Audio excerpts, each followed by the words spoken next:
రకమైన మోడస్ ఆపరాండా, అదే రకమైన నిర్లక్ష్యం ఈరోజు ఏలూరు రిజర్వాయర్కు సంబంధించిన వాటర్ మేనేజ్మెంట్ పరిస్థితి చూసినా అంతే అదే గుర్తుకొస్తుంది. కారణం ఏమిటి అనంటే, సైక్లోన్ వస్తుంది, డీప్ డిప్రెషన్ కింద కన్వర్ట్ అవుతుంది, భారీగా వర్షాలు పడతాయి అని రాష్ట్ర ప్రభుత్వానికి ఇన్ఫర్మేషన్ ఉంది. రాష్ట్ర ప్రభుత్వానికి 31వ తారీఖునే ఈ రకమైన ఇన్ఫర్మేషన్ రాష్ట్ర ప్రభుత్వానికి ఉంది.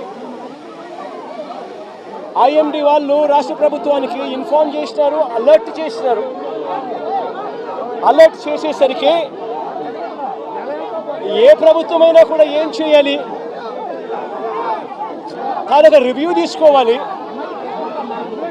చీఫ్ సెక్రటరీని పిలిపించాలి, ఇరిగేషన్ సెక్రటరీని దాంట్లో భాగస్వామ్యం చేయాలి, ఏ ఏ ప్రాంతాల్లో వర్షాలు పడతాయి అని ఇన్ఫర్మేషన్ మనకున్న నేపథ్యంలో ఆయా జిల్లా కలెక్టర్లను కూడా వీడియో కాన్ఫరెన్స్లలో భాగంగా తీసుకోవాలి. ఆయా ఏరియాలకు స్పెషల్ కలెక్టర్లను, స్పెషల్ ఆఫీసర్లను, ఐఏఎస్ ఆఫీసర్లను మళ్ళీ పంపించాలి.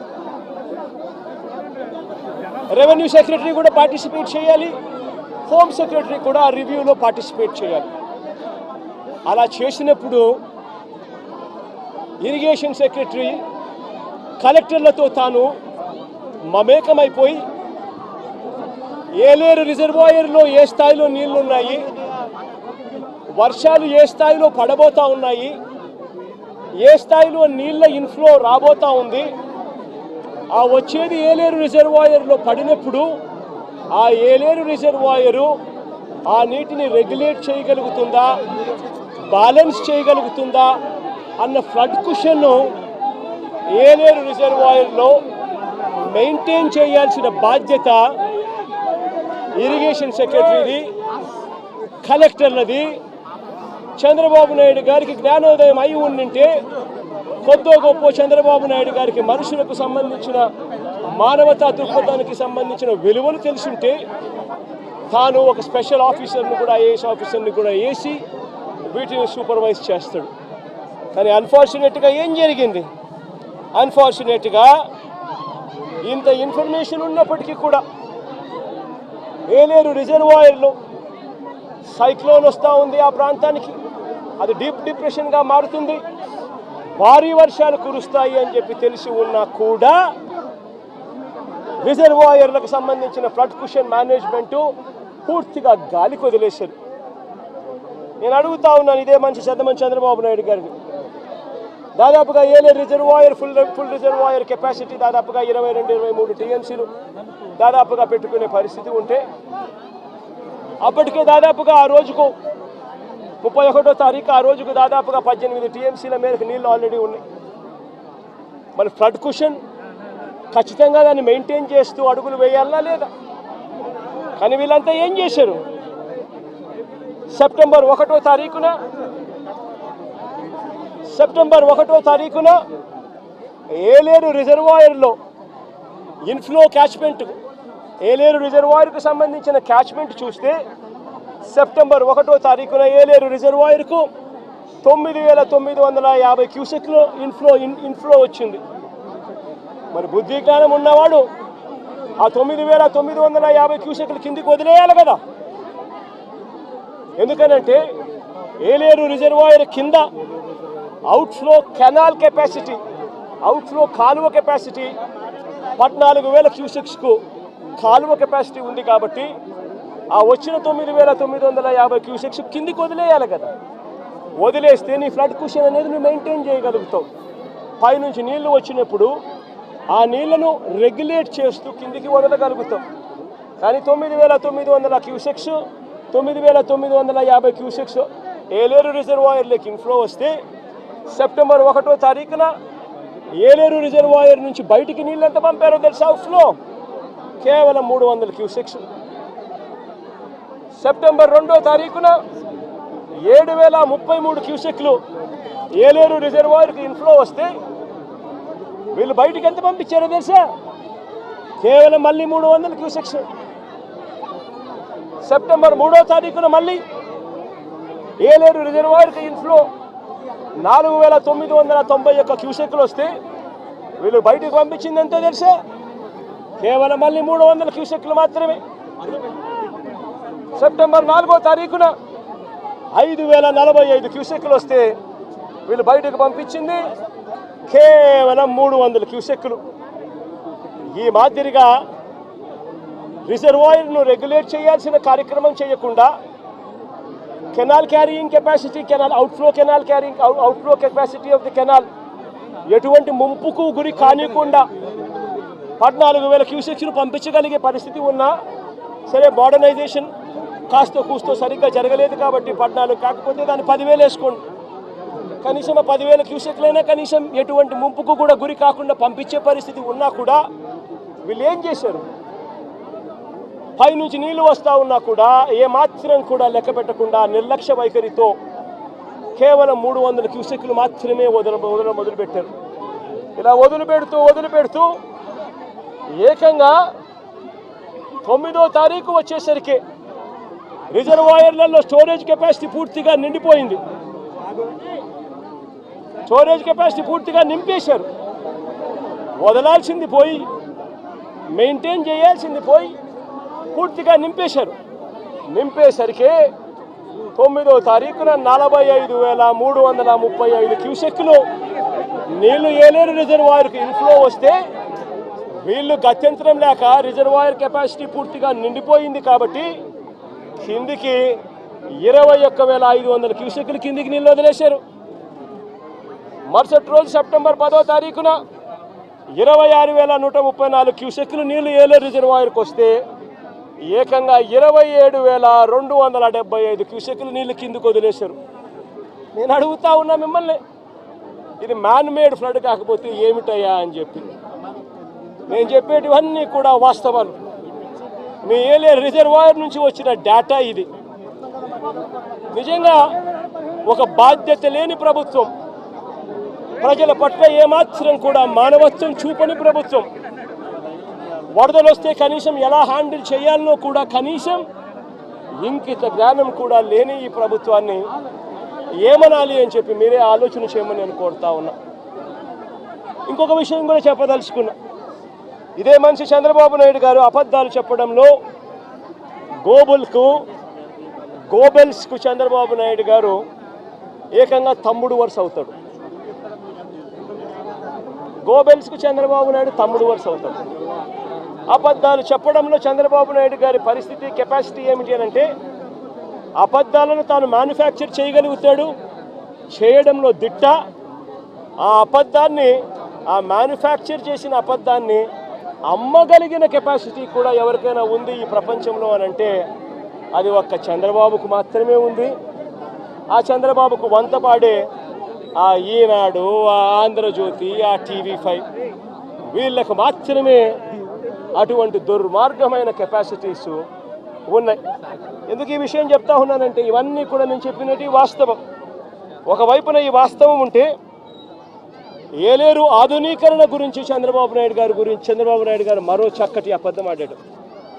అసలు ఏలేరు ఆధునీకరణ, మోడర్నైజేషన్ ఆఫ్ కెనాల్, ఇది మామూలుగా ఒక కెనాల్ను మోడర్నైజ్ చేయాలి అని అంటే ఎప్పుడైనా కూడా ఎప్పుడు అవకాశం ఉంటుంది, ఎప్పుడు వెసులుబాటు ఉంటుందనంటే ఆ కెనాల్లో నీళ్లు ఆపగలిగినప్పుడు, నీళ్లు పారనప్పుడు, లేకపోతే క్రాప్ నీళ్లు డ్యామ్లో నీళ్లు ఉన్నా కూడా చేయాలని అనుకుంటే క్రాప్ హాలిడే డిక్లేర్ చేస్తే తప్ప మోడర్నైజేషన్ కార్యక్రమాలు చేయలేము.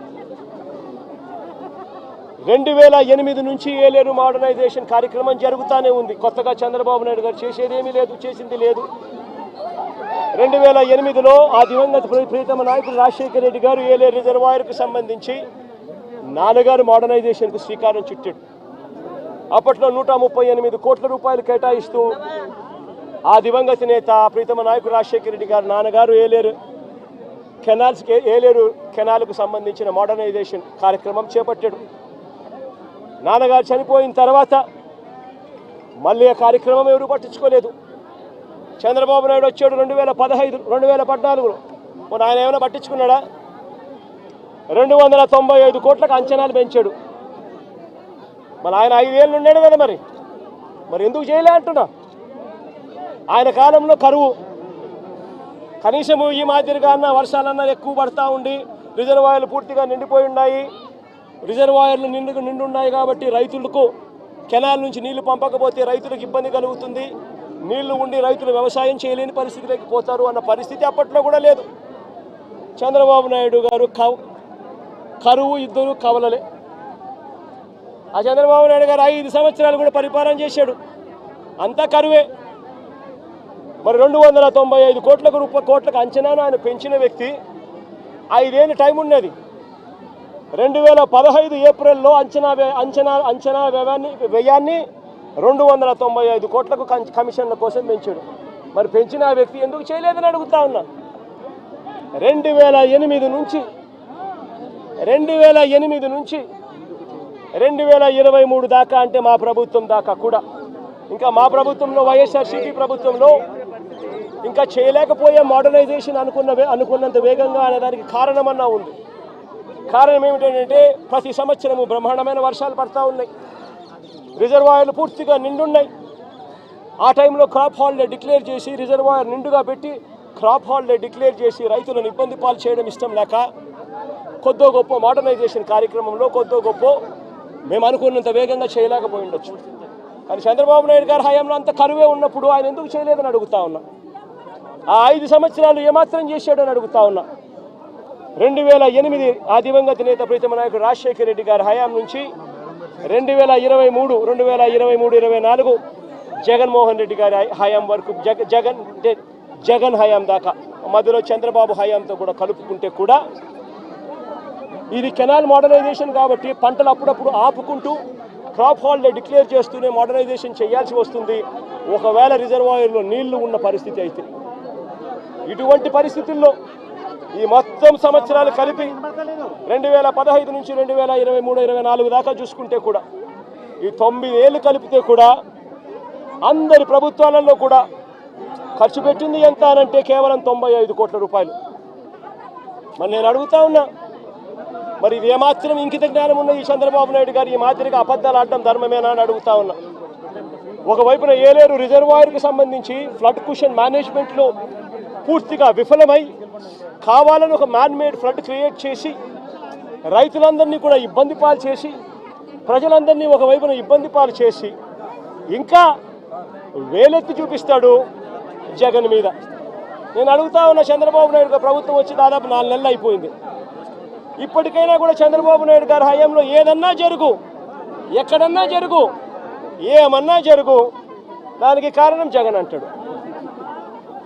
ఎక్కడేమన్నా జరుగు, కారణం జగన్. విజయవాడలో వరదలు వచ్చినా జగన్, ఏలే రిజర్వాయర్ వచ్చినా జగన్, ఆంధ్ర రాష్ట్రంలో కోవిడ్ వచ్చినా జగన్. చంద్రబాబు నాయుడు గారి హయాంలో చంద్రబాబు నాయుడు గారు ఏమి చేయలేకపోయినా కారణం జగన్ జగన్ జగన్ జగన్ జగన్ జగన్. అయ్యా చంద్రబాబు, 4 నెలలు అయిపోయినాయా నీ ప్రభుత్వం వచ్చి, ఇంకా జగన్ జగన్ జగన్ జగన్ అని చెప్పి జగన్ నామం చేయడం కాదు నువ్వు చేయాల్సింది. రాష్ట్ర ప్రజలకు నిజాయితీతో పాలన చేయడం నేర్చుకొని అడుగుతా ఉన్నా. రాష్ట్ర ప్రజలకు న్యాయంగా ధర్మంగా ఇవ్వాల్సింది ఇచ్చే కార్యక్రమం మీద ధ్యాస పెట్టుకొని అడుగుతా ఉన్నా. ఇదే మనిషి పెద్ద మనిషి చంద్రబాబు నాయుడు గారి హయాన్ని ఒక్కసారి చెప్తా ఉన్నా.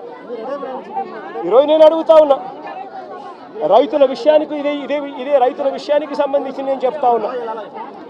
ఇదే పెద్ద మనిషి చంద్రబాబు నాయుడు గారి హయాంలో ఒక్కసారి పరిస్థితి ఎలా ఉంది అని గమనించమని అడుగుతా ఉన్నా. ఇంతవరకు ఈరోజు ఈ క్రాప్ కార్యక్రమం జరగడంలా ఆర్బీకే వ్యవస్థ పూర్తిగా నిర్వీర్యమైపోయింది. సచివాలయాలలో ఈరోజు పూర్తిగా నిర్వీర్యం చేసి సచివాలయాలను వదిలేశారు.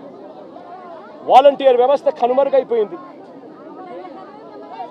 రైతులకు ఇవ్వాల్సిన ఉచిత పంటల బీమా గాలికి వదిలేశాడు. రైతుల తరపున కట్టాల్సిన ఇన్సూరెన్స్ ప్రీమియం కట్టకుండా వదిలేశాడు. నేను అడుగుతా ఉన్నాను ఇదే పెద్ద మనిషి చంద్రబాబు నాయుడు గారిని, ఈ క్రాప్ ఏమైందయ్యా అని అడుగుతా ఉన్నాను. గ్రామ సచివాలయాల్లో పెట్టాల్సిన సోషల్ ఆడిట్లో పెట్టాల్సిన లిస్టులు ఏమైనాయా అని అడుగుతున్నాను. ఆర్బీకే వ్యవస్థ ఏమైందయ్యా అని అడుగుతా ఉన్నాను. ఇదే పెద్ద మనిషి చంద్రబాబు నాయుడు అడుగుతా ఉన్నాను. వ్యవసాయ సీజన్ మొదలయ్యేసరికి రైతు భరోసా ఇచ్చే కార్యక్రమం ఏమైందయ్యా అని అడుగుతా ఉన్నాను. వ్యవసాయ సీజన్ మొదలయ్యేసరికి రైతులకు ఇవ్వాల్సిన సున్నా వడ్డీ ఏమైందయ్యా చంద్రబాబు అని అడుగుతా ఉన్నాను. రైతులకు ఇవ్వాల్సిన పెట్టుబడి సహాయం గతంలో జగనే ఉంటే 13,500 ఖరీఫ్ సీజన్ మొదలయ్యే టయానికి రైతన్నల చేతిలో పడేది. ఈయన 20,000 ఇస్తానన్నాడు. 20,000 ఇస్తానన్న పెద్ద మనిషి ఆ 13,500 ఎగిరిపోయింది, 20,000 గాలికి ఎగిరిపోయింది. ఇదే పెద్ద మనిషి చంద్రబాబు నాయుడు గారు ఆర్బీకే వ్యవస్థ జగన్ ప్రభుత్వంలో, వైఎస్ఆర్ కాంగ్రెస్ పార్టీ ప్రభుత్వంలో ఆర్బీకేలు ఎఫెక్టివ్గా పనిచేస్తూ, జియో ట్యాగింగ్ చేస్తూ, ఈ క్రాప్ నమోదు చేస్తూ, పారదర్శకంగా ప్రతి రైతుకు కూడా ఇన్సూరెన్సు గవర్నమెంటే కట్టేది. రైతన్నకు ఏ పంట నష్టం జరిగినా, ఏ నష్టం జరిగినా కూడా ఈ క్రాప్ నమోదయ్యేది. ఆర్బీకేలు పనిచేసేటివి. వాలంటీర్ వ్యవస్థ, సచివాలయం వ్యవస్థ ముమ్మరంగా పనిచేసేటివి. ఇన్పుట్ సబ్సిడీ ఏ సీజన్ ముగిసేలోగానే, ఆ సీజన్ ముగిసేలోగానే ఇన్పుట్ సబ్సిడీ ఇచ్చే కార్యక్రమం జరిగేది. ఇన్సూరెన్స్ కూడా రైతన్న నిశ్చింతగా మళ్ళీ సీజన్ వచ్చేసరికి రైతన్న చేతిలో ఇన్సూరెన్స్ సొమ్ము కూడా పడేది. రైతన్నలకు ₹1 ఖర్చు కూడా లేకోకుండా ఇన్సూరెన్స్ ప్రీమియం రాష్ట్ర ప్రభుత్వమే కట్టేది. రైతన్న వ్యవసాయం మొదలు పెట్టేసరికి రైతన్న చేతిలో పెట్టుబడి కోసం రైతు భరోసా సొమ్ము ఉండేది. నేను అడుగుతా ఉన్నా, ఈరోజు దేశంలో ఎక్కడా లేని విధంగా వైఎస్ఆర్ కాంగ్రెస్ పార్టీ ప్రభుత్వంలో, జగనన్న ప్రభుత్వంలో ప్రతి రైతుకు కూడా ఇలాంటి నష్టం గతంలో జరిగి ఉంటే గతంలో రైతన్నకు ఎంత వచ్చేది అని చెప్పి ఒక్కసారి ఆలోచన చేయమని చెప్పి నేను కోరుతా ఉన్నా ప్రతి ఒక్కరిని కూడా. ఇదే జగన్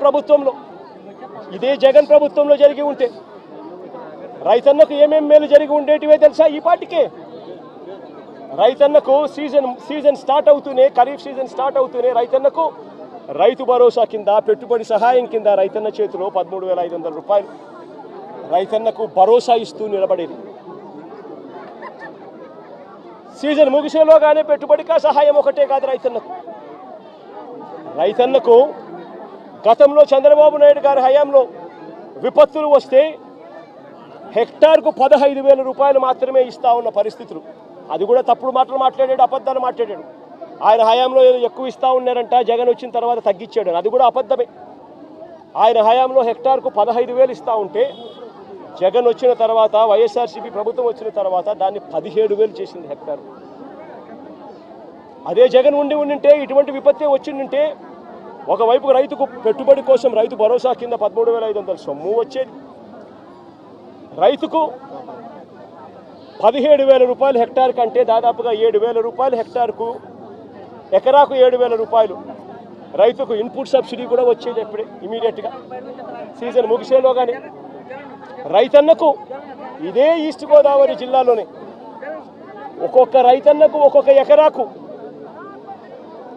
ఇన్సూరెన్స్ ప్రీమియం రాష్ట్ర ప్రభుత్వమే ఉచితంగా కట్టినందువలన ఒక్కొక్క రైతన్నకు ₹24,000 నుంచి ₹29,000, ₹24,000 నుంచి ₹29,000 ఇన్సూరెన్స్ సొమ్ము రైతన్నకు పడేది. రైతన్న ఇదే సమయానికి వచ్చేసరికి రైతన్నకు సున్నా వడ్డీ కింద డబ్బులు కూడా రైతన్న ఖాతాలో జమ అయ్యేది. నేను అడుగుతా ఉన్నా, ఇటువంటి విపత్తే రైతన్నకు జగన్ హయాంలో వచ్చినుంటే, వైఎస్ఆర్సీపీ ప్రభుత్వ హయాంలో వచ్చినుంటే ₹13,500 రైతన్నకు రైతు పెట్టుబడి సహాయం, ₹24,000 నుంచి ₹29,000 రైతన్నకు ఇన్సూరెన్సు, ₹7,000 రైతన్నకు ఇన్పుట్ సబ్సిడీ, సున్నా వడ్డీ కింద ప్రతి రైతన్నకు కనీసం ₹4,000, ₹3,000 కనీసం సున్నా వడ్డీ కింద డబ్బు వచ్చేది. అన్నీ లెక్కేసుకుంటే రైతన్నకు కనీసం అంటే 40,000 నుంచి ₹45,000 రైతన్నకు ప్రతి ఎకరాకు వైఎస్ఆర్ కాంగ్రెస్ పార్టీ ప్రభుత్వమే ఉండింటే, జగనే ఉండింటే ప్రతి రైతన్నకు వచ్చేది. కానీ ఈ పెద్ద మనిషి ఏం చేస్తూ ఉన్నాడు? ఆలోచన చేయమని అడుగుతా ఉన్నా. జగన్ 7,000 ఇస్తా ఉన్నాడు, నేను 10,000 ఇస్తా ఉన్నాడు అని, నేను 10,000 ఇవ్వబోతున్నాను అని చెప్తా ఉన్నాడు. ఆయన 10,000 ఇవ్వబోతా ఉన్నాడు. ఎవరికి ఇస్తా ఉన్నాడు? కనీసం ఈ క్రాప్ చేశారా? సోషల్ ఆడిట్ పెట్టారా? మళ్ళీ తెలుగుదేశం పార్టీ కార్యకర్తలు, మళ్ళీ తెలుగుదేశం పార్టీ జన్మభూమి కమిటీలు వాళ్ళ చుట్టూ తిరగాలి. వాళ్ళు ఎవరు పేరు చెప్తే వాళ్ళకు మాత్రమే వస్తుంది.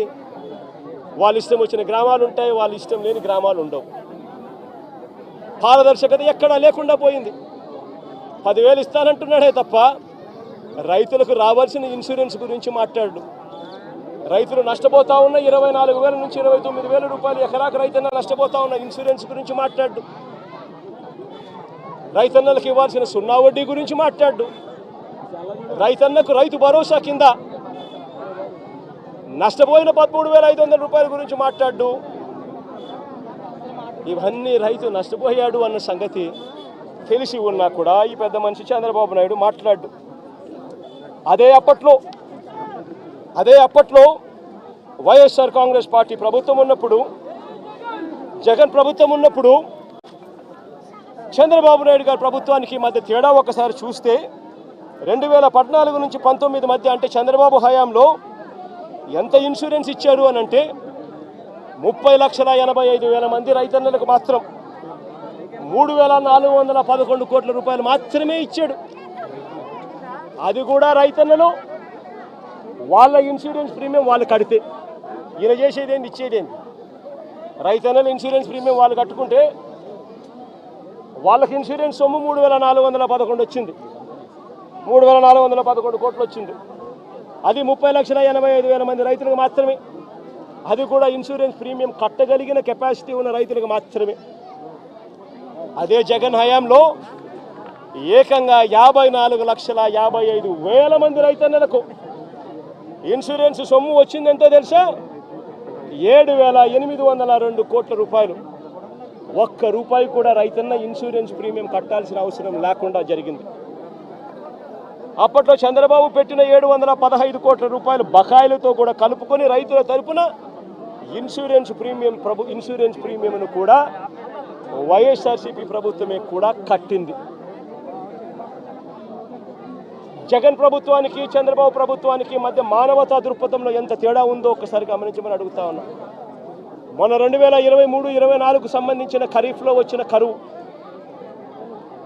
ఈ కరువుకు సంబంధించి మళ్ళీ ఖరీఫ్ వచ్చేసరికి అంటే 2024 జూన్ జూలైలో రైతన్న చేతిలో ఇన్సూరెన్స్ డబ్బులు పడాలి అని అంటే ఇన్సూరెన్స్ ప్రీమియం డబ్బులు మే జూన్లో ఇన్సూరెన్స్ ప్రీమియం డబ్బులు కట్టాలి.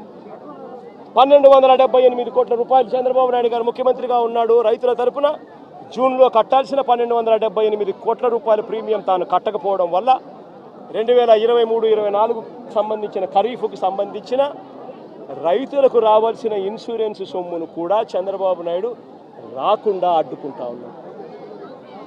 నేను చెప్పే ప్రతి మాట వాస్తవం. ఊరికే జగన్ మాట్లాడుతూ ఉన్నాడు కదా అని చెప్పి జగన్ మీద అరచడం కన్నా, జగన్ మీద ఊరికే కోపం చూపించడం కన్నా, జగన్ చెప్పే ప్రతి మాట వాస్తవం కావునా కాదా అన్నది గుండెల మీద చేతులు వేసుకొని ఆలోచన చేయమని కోరుతా ఉన్నా. ప్రతి మాట వాస్తవం చెప్తా ఉన్నప్పుడు నువ్వు చేయాల్సిన పని ఏముంది? ప్రజలకు క్షమాపణ చెప్పాలి. చేసిన తప్పు ఇది అని చెప్పి ఒప్పుకోవాలి. ఒప్పుకొని ప్రజలకు మేలు చేసేదానికి అడుగులు ముందుకు వేయాలి. కానీ ఇవాళ అలాంటి ఆలోచనలు కానీ అలాంటి మంచి కానీ ఈరోజు ఎక్కడా కూడా జరగడం లేదు. ఒక్క రైతు భరోసా కింద సొమ్ము కింద మాత్రమే జగనన్న ప్రభుత్వంలో, వైఎస్ఆర్సీపీ ప్రభుత్వంలో 13,500 రూపాయలు చొప్పున ప్రతి రైతన్నకు ఇచ్చిన సొమ్మే 53,58,000 మంది రైతన్నలకు అక్షరాల 34,288 కోట్ల రూపాయలు ఒక్క రైతు భరోసా సొమ్మే. ఈ పెద్ద మంచి చంద్రబాబు నాయుడు ఏమన్నాడు? ఎన్నికలప్పుడు ఏమన్నాడు? తాను తన ఎమ్మెల్యేలు డోర్ టు డోర్ క్యాంపెయిన్ చేసేటప్పుడు ఏమన్నాడు? ఇంట్లోకి పోతే రైతన్న కండువా వేసుకొని ఇంట్లో నుంచి బయటకు వస్తూ ఉంటే ఏమన్నాడు? చంద్రన్న వస్తాడు 20,000 ఇస్తాడు. జగన్ అయితే 13,500 కదా, 20,000 ఇస్తాడు. అదే చిన్న చిన్న పిల్లలు కనపడితే ఏమనేవాడు? అదే ఇంట్లో చిన్న చిన్న పిల్లలు కనపడితే ఏమనేవాడు? నీకు 15,000 చిట్టి తల్లి ఇట్రామ్మా, ఇట్రా తల్లి, ఇటు ఇటు ఇటు ఇటు ఇటు ఇటు దగ్గరకు వచ్చి దగ్గరకు వచ్చేయి. ఇటు ఇటు ఇటు ఇటు ఇటు నీకు 15,000. ఇదిగో నీ తమ్ముడికి నీకు 15,000. అదిగో నీ తమ్ముడికి ఇంకొక తమ్ముడు దగ్గరకు వచ్చిరానా నీకు కూడా 15,000. నీకు ఇంకో పాప నీకు కూడా 15,000. సంతోషమా అని చంద్రబాబు అనేవాడు. అదే జగన్ అయితే అమ్మఒడి కింద కేవలం అమ్మ ఖాతాలో 15,000 మాత్రమే వేస్తాడు. అదే చంద్రబాబు అయితే సూపర్ 6లో చెప్పాడు నీకు 15,000, నీకు 15,000, నీకు 15,000, నీకు 15,000 అని చెప్పాడు. అని పిల్లలను మోసం చేశాడు, అక్క చెల్లెమ్మలను మోసం చేశాడు. ఆ ఇంట్లో నుంచి వాళ్ళ అమ్మ బయటకు వస్తే వాళ్ళ అమ్మ, వాళ్ళ చిన్నమ్మ, ఇటువంటి వాళ్ళు ఎవరైనా బయటకు వస్తే, నీ పేరేం పేరు తల్లి?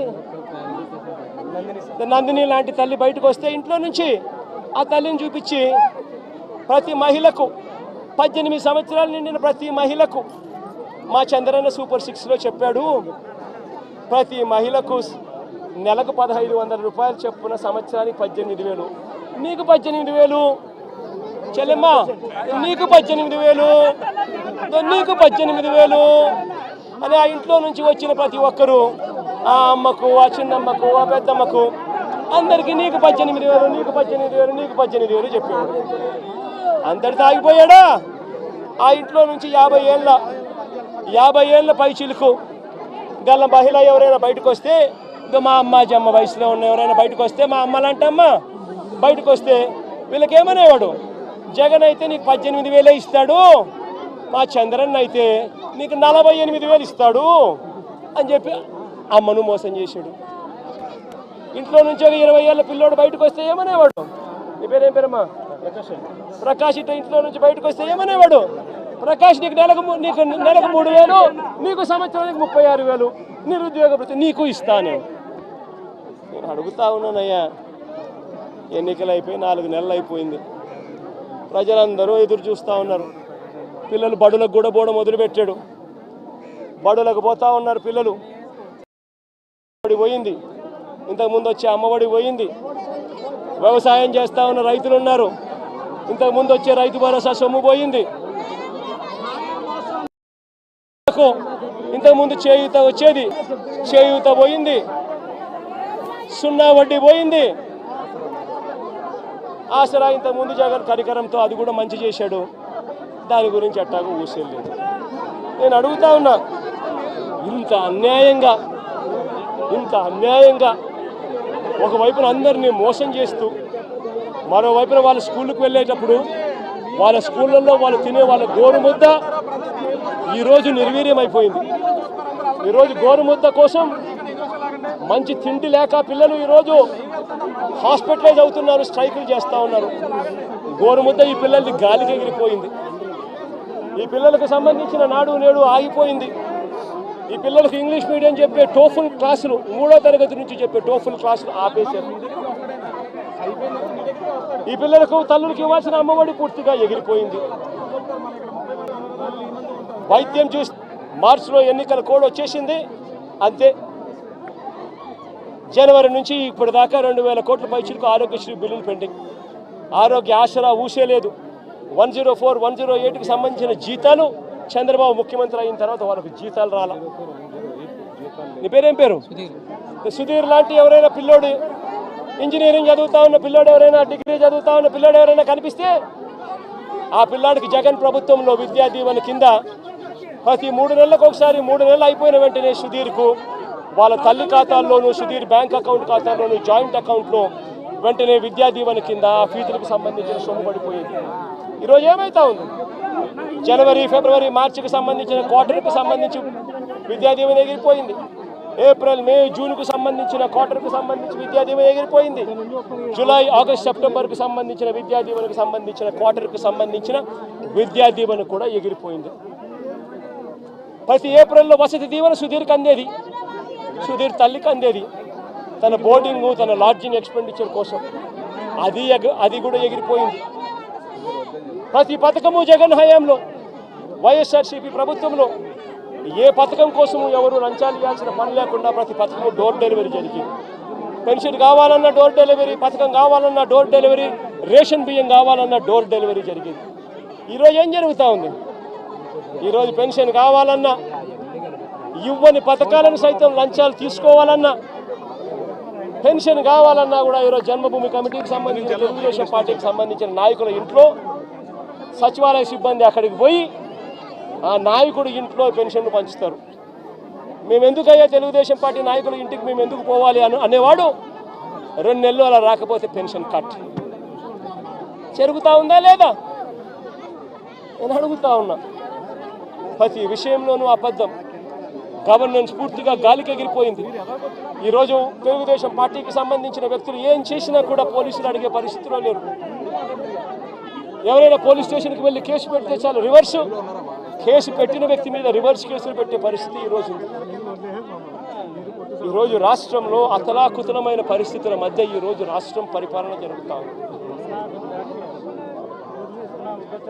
ఆశ్చర్యం కలిగించే విషయాలే అడుగుతా ఉన్నా. దారి పొడుగునా ఈరోజు వచ్చేటప్పుడు అడిగిన మీ గ్రామానికి సంబంధించి వరదలో మీరంతా ముంపులో ఉన్నారు. వరుసగా మీకు ఫ్లడ్ అలర్ట్స్ ఉన్నాయి. 1వ తారీఖు నుంచి 9వ తారీఖు దాకా నీళ్లు విపరీతంగా ఉంటాయని చెప్పి తెలుసు. రిపోర్ట్లు ఉన్నాయి మీ దగ్గర. మరి వీళ్ళందరికీ కూడా రిలీఫ్ సెంటర్లకు షిఫ్ట్ చేయాలన్నా లేదా? వీళ్ళందరినీ రిలీఫ్ సెంటర్లకు షిఫ్ట్ చేయాలన్నా లేదా? అడగండి వీళ్ళందరినీ. వీళ్ళలో ఎవరినైనా ఒక్కరినైనా రిలీఫ్ సెంటర్లకు షిఫ్ట్ చేశారా? ఎవరైనా వాళ్ళందరినీ చూసుకున్నారా? ఎవరైనా వాళ్ళకు మెయిల్ చేశారా? ఇరిగేషన్ సెక్రటరీ చేయాల్సిన ఫ్లడ్ కుషన్ మేనేజ్మెంట్ చేయరు. రెవెన్యూ సెక్రటరీ చేయాల్సిన రిలీఫ్ క్యాంపులు ఏర్పాటు చేయరు. హోమ్ సెక్రటరీ చేయాల్సిన లోతట్టు ప్రాంతంలో ఉన్న షిఫ్టింగ్ చేయాల్సిన మనుషులు షిఫ్ట్ చేయరు. మరి ఏ రకంగా ఈ పరిపాలన సాగుతూ ఉంది అన్నది ఆలోచన చేయమని చెప్పి ప్రతి ఒక్కరిని కూడా విజ్ఞప్తి చేస్తూ ఉన్నా. ఇలాంటి దారుణమైన పాలన ఖచ్చితంగా పోవాలి. ప్రజలందరికీ కూడా ఈ 4 నెలల్లోనే అర్థమవుతా ఉంది. చంద్రబాబు నాయుడు గారు లాంటి అన్యాయస్తుడు తాను చేసిన మోసాలు, తాను చెప్పిన అబద్ధాలు మోసాల కింద మారుతూ ఉన్నాయి. మోసాల నుంచి ప్రజల్లో కోపం పుడుతూ ఉంది. ఆ ప్రజల కోపం తెంచుకొని ప్రజలు రోడ్ల మీదకి వచ్చి చంద్రబాబు ప్రభుత్వానికి వ్యతిరేకంగా తిరగబడే రోజు కూడా దగ్గరలో ఉంది. అది జరగకూడదు అని చంద్రబాబు నాయుడు రెడ్ బుక్ పాలన సాగిస్తూ ఉన్నా కూడా అవి ఎక్కువ రోజులు ప్రజలను అలా నిర్బంధించలేరు. ప్రజలు ఖచ్చితంగా తిరగబడతారు అని కూడా ఈ సందర్భంగా క్రాప్ ఇన్సూరెన్స్ ప్రీమియం మీరు చెప్పినట్టుగా ఇప్పుడు కట్టలేదు. పొలాలు మిలిగిపోయినాయి. ఎన్యూమరేషన్ స్టార్ట్ కాలేదు. మరి వాళ్ళకి ప్రీమియం వస్తుందా? ఇన్సూరెన్స్ వస్తుందా రాదా? రాదు కాబట్టే కదా నేను అడిగేది. అందుకని బాధపడుతూ నేను చంద్రబాబు నాయుడు బుద్ధి ఉందా, జ్ఞానం ఉందా అని చెప్పి చంద్రబాబు నాయుడుని తిడుతున్నాను. చంద్రబాబు నాయుడు ప్రశ్నిస్తున్నాను. ఎందుకు కట్టడం లేదని అడుగుతా ఉన్నాను. ఎందుకు చేయడం లేదని అడుగుతా ఉన్నాను. ఈ క్రాప్ ఫస్ట్ దానికి చేయాలి అని అంటే ఫస్ట్ ఈ క్రాప్ చేయాలి. మీ గ్రామంలో ఈ క్రాప్ జరుగుతూ ఉందా నువ్వే చెప్పు. నీ గ్రామంలో ఈ క్రాపే జరగనప్పుడు ఇక ఏ రకంగా ఇన్సూరెన్స్ అంటే ఇన్సూరెన్స్ ఎగనామా పెడుతున్నట్టే కదా. ఈ క్రాపే జరగనప్పుడు ఇక దీనికి ఇన్పుట్ సబ్సిడీకి సంబంధించి నీకు ఏ రకంగా నీకు సొమ్మిస్తాడు? తెలుగుదేశం పార్టీకి సంబంధించిన వాడు ఎవడైతే రాసుకుంటాడో, నీ పేరేం పేరు?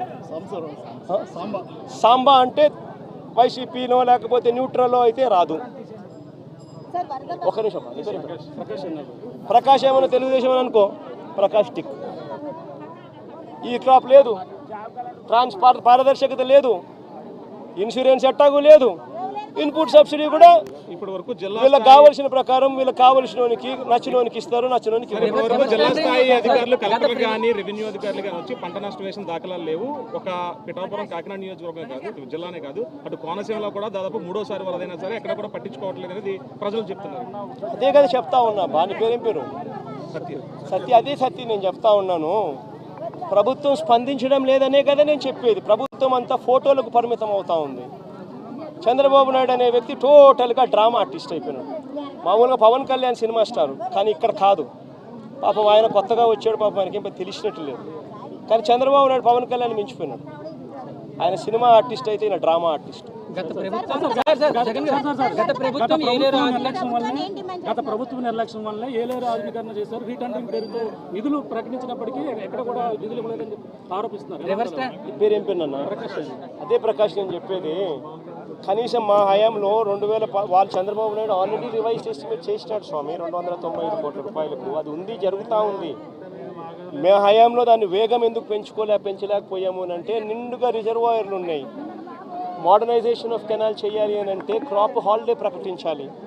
నిండు కుండల రిజర్వాయర్ ఉన్నప్పుడు ఎందుకులే హాలిడే ప్రకటించడం ఎందుకు? 14,000 క్యూసెక్స్ ఫ్లో అయ్యే కెనాల్లో కనీసం 10,000 పోతా ఉన్నాయి కదా. పెద్ద నష్టం ఏమి లేదులే, రెగ్యులేట్ చేసుకుంటూ పోతూ ఉంటే పెద్ద నష్టం ఉండదు. కరువు వచ్చినప్పుడు ఇంకోటి వచ్చినప్పుడు దీని గురించి హ్యాండిల్ చేయొచ్చులే అని కొద్దిగా మనం కూడా రైతుల పక్షాన రైతులకు నష్టం జరగకూడదు, క్రాప్ హాలిడే వేస్ట్ కాకూడదు, వాళ్ళకు క్రాప్ హాలిడే ఇచ్చి వాళ్ళకి ఇబ్బంది కడగకూడదు అని చెప్పి కొద్ది గొప్ప అనుకున్నంత వేగంగా చేయకపోవచ్చు. కానీ చంద్రబాబు నాయుడు హయాంలో ఎందుకు చేయలేదని అడుగుతా ఉన్నా. ఇదే 295 కోట్ల రూపాయలకి ఎస్టిమేట్లు పెంచింది చంద్రబాబే కదా. 2015 ఏప్రిల్లోనే పెంచాడు కదా. మనం పెంచినప్పుడు తన హయాంలో తనకు 2015 నుంచి 4 ఏళ్ళు తన అధికారంలో ఉంది. 4 ఏళ్ళు కరువే, రైతులకు ఈ రిజర్వాయర్లో నీళ్లు లేవు, రైతులకు పంట క్రాప్ హాలిడే ఈకపోయినా క్రాప్ హాలిడేనే. మరి ఎందుకు మోడర్నైజేషన్ చేయలేదు? రివర్స్ టెండరింగ్ కోసమే ఆధునీకరణ పని చేయలేదు. స్వామి, రివర్స్ టెండరింగ్ అనేది మీకు అసలు తెలుసా? ఫస్ట్ రివర్స్ టెండరింగ్ అంటే ఏమిటో తెలుసా? నీ పేరేం పేరు? సుధీర్. రివర్స్ టెండరింగ్ అంటే ఏం తెలుసా సుధీర్? ఇప్పుడు సుధీరు, ప్రకాషు, దొరబాబు ఇట్లా అందరూ కూడా ఒక టెండర్లో పార్టిసిపేట్ చేస్తారు. టెండర్లో పార్టిసిపేట్ చేయడం కూడా ఎలా పార్టిసిపేట్ చేస్తారు తెలుసా? టెండర్ ప్రక్రియ ప్రాసెస్ ఒక రిటైర్డ్ హైకోర్టు జడ్జి దగ్గరికి ఫస్ట్ పోతుంది. రిటైర్డ్ హైకోర్టు జడ్జి ఆధ్వర్యంలో టెండర్ ప్రక్రియను ఆన్లైన్లో పెడతారు. పెట్టి నీ పేరేం పేరు? సాంబుడా. నీ పేరేం పేరు? సాంబుడి దగ్గర నుంచి, సతీష్ దగ్గర నుంచి, నీ పేరేం పేరు తల్లి? నందిని దగ్గర నుంచి ఇట్లాంటి వాళ్ళు ఎవరైనా కూడా సలహాలు సూచనలు ఏమైనా ఇవ్వాలనుకుంటే ఆ జడ్జికి ఇవ్వచ్చు. ఆన్లైన్లోనే ఇస్తాడు. ఇచ్చిన తర్వాత మీ అందరి సూచనలు సలహాలు తీసుకున్న తర్వాత నియమ నిబంధనలు ఆయన ఫైనలైజ్ చేస్తాడు. ఆయన ఫైనలైజ్ చేసిన నియమ నిబంధనలు జ్యుడిషియల్ ప్రివ్యూ కమిషన్ అంటారు. జ్యుడిషియల్ ప్రివ్యూకి పంపించిన తర్వాత 100 కోట్ల రూపాయలు దాటిన ప్రతి టెండర్ను ఒక విప్లవాత్మక మార్పు చేసాం. టెండర్ల ప్రక్రియలో ఒక రెవల్యూషన్ తీసుకొచ్చాం. హైకోర్టు గవర్నమెంట్ పరిధిలో నుంచి దాన్ని తీసేసి హైకోర్టు రిటైర్డ్ జడ్జి చేతిలో పెట్టాం. ఆయన ఆన్లైన్లో పెట్టి మీలాంటి వాళ్ళు ఎవరైనా కూడా అభ్యంతరాలు చెప్తే అభ్యంతరాలు కూడా తెలుసుకొని ఆయన ఫైనలైజ్ చేస్తాడు టెండర్ల ప్రక్రియలో నామ్స్. ఆ టెండర్ల ప్రక్రియలో ఆయన ఫైనలైజ్ చేసిన నామ్స్ను ఆయన చేసిన తర్వాత డిపార్ట్మెంట్ టెండర్కి పిలుస్తుంది. టెండర్లు పిలిచిన తర్వాత ఆ టెండర్లలో పేరు సుధీర్ పార్టిసిపేట్ చేస్తాడు, ప్రకాష్ పార్టిసిపేట్ చేస్తాడు, నందినమ్మ పార్టిసిపేట్ చేస్తుంది. చేసినప్పుడు సుధీరు L1 వస్తుంది. మామూలుగా అయితే సుధీర్కి రావాలి, కానీ రివర్స్ టెండరింగ్లో రాదు. సుధీర్ కోట్ చేసిన L1ను బేస్ ప్రైస్ కింద తీసుకొని మళ్ళా సుధీర్ని పిలుస్తా, ప్రకాష్ని పిలుస్తాం, నందినమ్మని పిలిచి ఆక్షన్ పెడతాం. సుధీర్ ఈ మాట చెప్పినాడు, ప్రకాష్ నువ్వు తగ్గుతావా అంట. తగ్గుతాను, ఇంత 10 రూపాయలు నేను అప్పుడు పొరపాటు నేను ఇంకా తగ్గిస్తాను, నేను నాకు వచ్చే అవకాశం ఉంది కాబట్టి నేను సుధీర్తో కాంపిటీషన్లోకి వస్తాను. మళ్ళీ ఆక్షన్లో నువ్వు చెప్పొచ్చు, నందినమ్మ నేనేం తక్కువ తిన్నా, నేను 85 చెప్తానని చెప్పి నందినమ్మ చెప్పొచ్చు. అప్పుడు నందినమ్మకు వస్తుంది tender. This is reverse tendering. ఈ రివర్స్ టెండరింగ్ అనేది ఒక రెవల్యూషన్. ఈ రివర్స్ టెండరింగ్ అనేది టెండర్లలో ఒక ఫిక్స్ చేసి, బిడ్స్ అన్ని ఫిక్స్ చేసి, క్వాలిఫికేషన్స్ అన్ని ఫిక్స్ చేసి, ఎవరిని పార్టిసిపేట్ చేయకోకుండా వాళ్ళందరినీ కట్టడి చేసి ప్రక్రియను పూర్తిగా ఆపేసే కార్యక్రమం రివర్స్ టెండరింగ్. సార్, ప్రధానంగా